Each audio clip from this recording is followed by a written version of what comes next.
Good day everyone. My name is Jordan Roy O. Evangelista and we are Group 6 to discuss about the types of corrosion. Types of corrosion. There are two general classifications of corrosion that cover most of the specific form: direct chemical attack and electrochemical attack. In both types of corrosion, the metal is converted into a metallic compound such as an oxide, hydroxide, or sulfate. The corrosion process involves two simultaneous changes, and the metal that is attacked or oxidized suffers what is called an anodic change, and the corrosive agent is reduced and considered as undergoing cathodic change. Direct chemical attack or pure chemical corrosion is an attack resulting from direct exposure of a bare surface to caustic liquid or gaseous agents.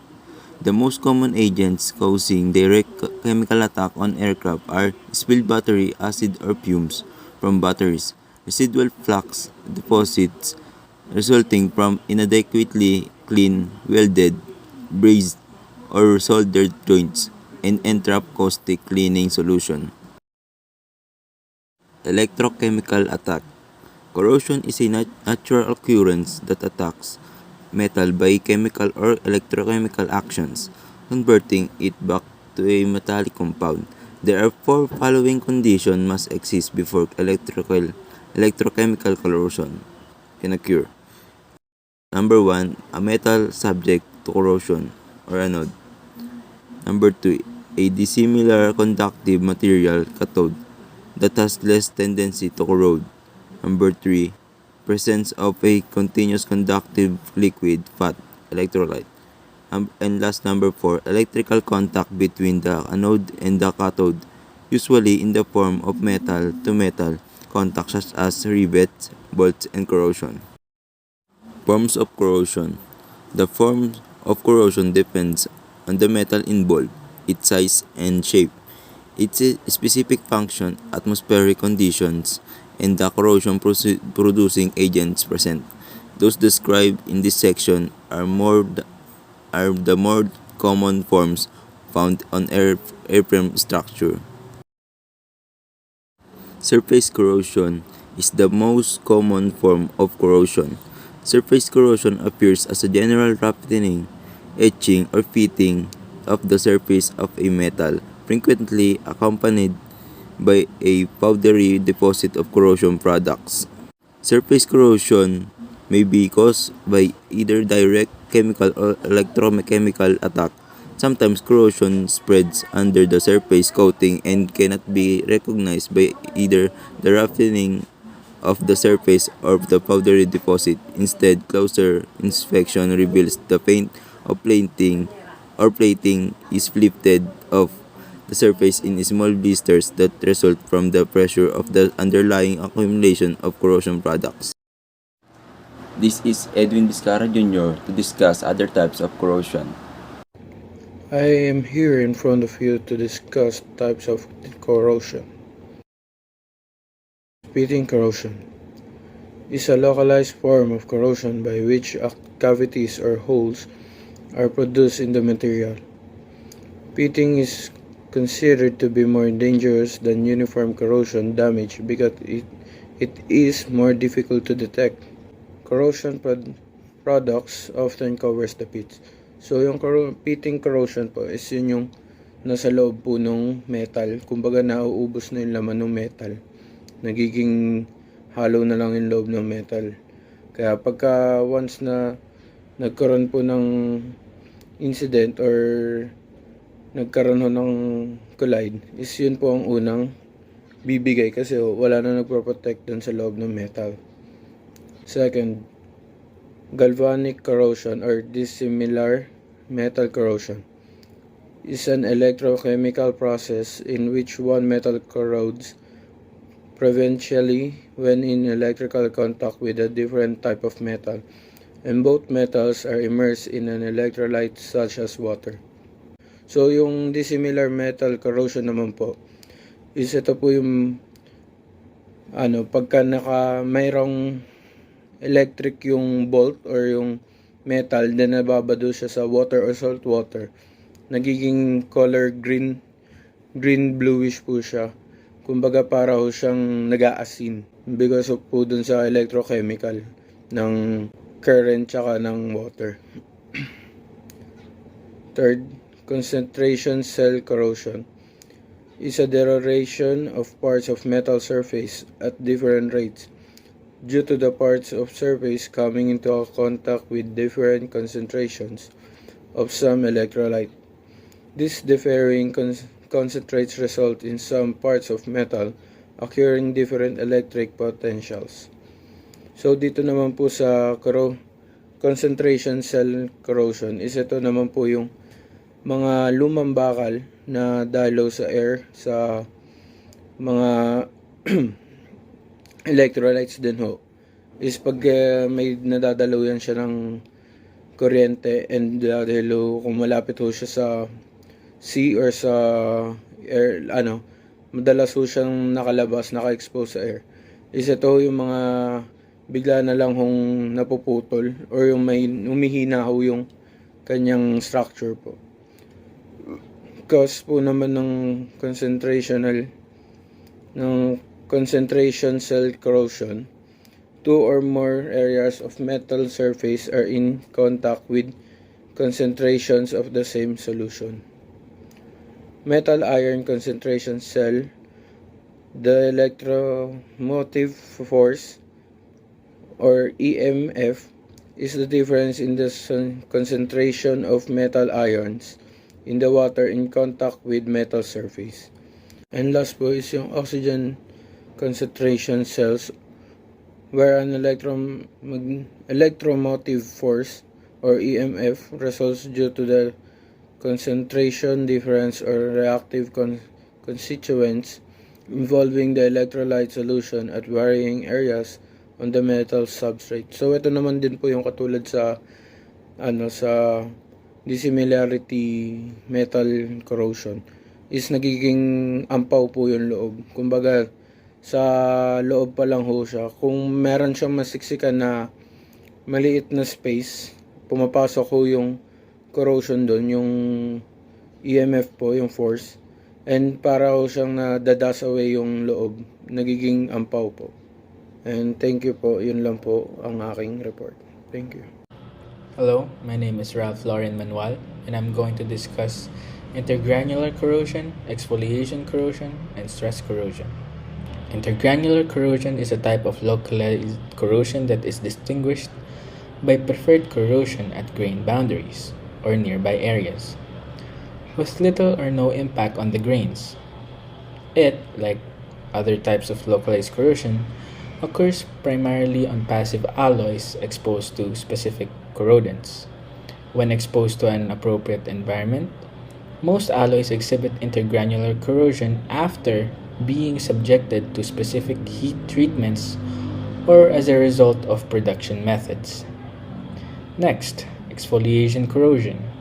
Exfoliation corrosion is a more severe form of intergranular corrosion that can occur along aluminum grain boundaries in the fuselage, empennage, and wing skins of an aircraft. These grain boundaries in both aluminum sheet and plate are oriented in layers parallel to the surface of the material due to the rolling process. Lastly, stress corrosion or cracking. It is a phenomenon that occurs in susceptible alloys and is caused by the conjoined actions of a surface tensile stress and the presence of a specific corrosive environment. Stress corrosion is a corrosion that occurs in parts of the aircraft which contain a lot of stress. For example, the crankshafts in the engine and the plane's landing gear. By using techniques like riveting, welding, bolting, clamping, and press fitting, the stress can be externally induced into the part's structure. Internal stress is present when a small mismatch develops when a fastener is over-torqued. Because stress corrosion is difficult to detect until it has overcome the design safety factor, internal stress is more essential than design stress. Stress corrosion can be prevented by utilizing protective coatings, stress relief heat treatments, corrosion inhibitors, and environmental management. Thank you. Hi, I'm Yunman A. Quisada, and I am here to discuss the other types of corrosion. The other type of corrosion is fretting corrosion. Fretting corrosion is a particularly damaging form of corrosive attack that occurs when two mating surfaces normally at rest with respect to one another are subject to slight relative motion. It is characterized by pitting of the surfaces and generation of considerable quantities of finely divided debris. Since the restricted movements of the two surfaces prevent the debris from escaping very easily, an extremely localized abrasion occurs. The presence of water vapor greatly increases this type of deterioration. If the contact areas are small and sharp, deep grooves resembling Brinell markings or pressure indentations may be worn in the rubbing surface. As a result, this type of corrosion on bearing surfaces has also been called face brinelling. Here is an example of fretting corrosion. The other type of corrosion is fatigue corrosion. Fatigue corrosion involves cyclic stress and corrosive environment. Metals may withstand cyclic stress for an infinite number of cycles so long as the stress is below the endurance limit of the metal. Once the limit has been exceeded, the metal eventually cracks and fails from metal fatigue. However, when the part of the structure undergoing cyclic stress is also exposed to a corrosive environment, the stress level for failure may be reduced many times. Thus, failure occurs at stress levels that can be dangerously low depending on the number of cycles assigned to the life-limited part. Here is an example of fatigue corrosion. The other one corrosion is the galvanic corrosion. Galvanic corrosion occurs when two dissimilar metals make electrical contact in the presence of an electrolyte. The rate which corrosion occurs depends on the difference in the activities. The greater the difference in activity, the faster corrosion occurs. The rate of galvanic corrosion also depends on the size of the parts in contact. If the surface area of the corroding metal is smaller than the surface area of the less active metal, corrosion is rapid and severe. When the corroding metal is larger than the less active metal, corrosion is slow and superficial. Here is the example of galvanic corrosion. And here is my groupmate to discuss the other types of corrosion. My name is James Lemuel Valenzuela and I'm here to front of you to discuss other common corrosive agents. Common corrosive agents. Substances that cause corrosion of metal are called corrosive agents. The most common corrosive agents are acids, alkalis, and salts. The atmosphere and water, the two most common media for these agents, may also act as corrosive agents. Acids. Moderately strong acids severely corrode most of the alloys used in airframes. The most destructive are sulfuric acid, battery acid, halogen acid, hydraulic, hydrofluoric, and hydrobromic, nitrous oxide compounds, and organic acid found in the wastes of humans and animals. Alkalis. As a group, alkalis are not corrosive as acids. Aluminum and magnesium alloys are exceedingly prone to corrosive attack by many alkaline solutions unless the solution contain a corrosion inhibitor. Substances particularly corrosive to aluminum are washing soda, potash or wood ashes, and lime or cement dust. Ammonia, an alkali, is an exception because aluminum alloys are highly resistant to it. And last, salts. Most salt solutions are good electrolytes and can promote corrosive attack. Some stainless steel alloys are resistant to attack by salt solutions, but aluminum alloy, magnesium alloys, are other still are extreme vulnerable, Exposure of airframe materials to salt their solution is extremely undesirable. This is our video presentation. Thank you for watching and listening.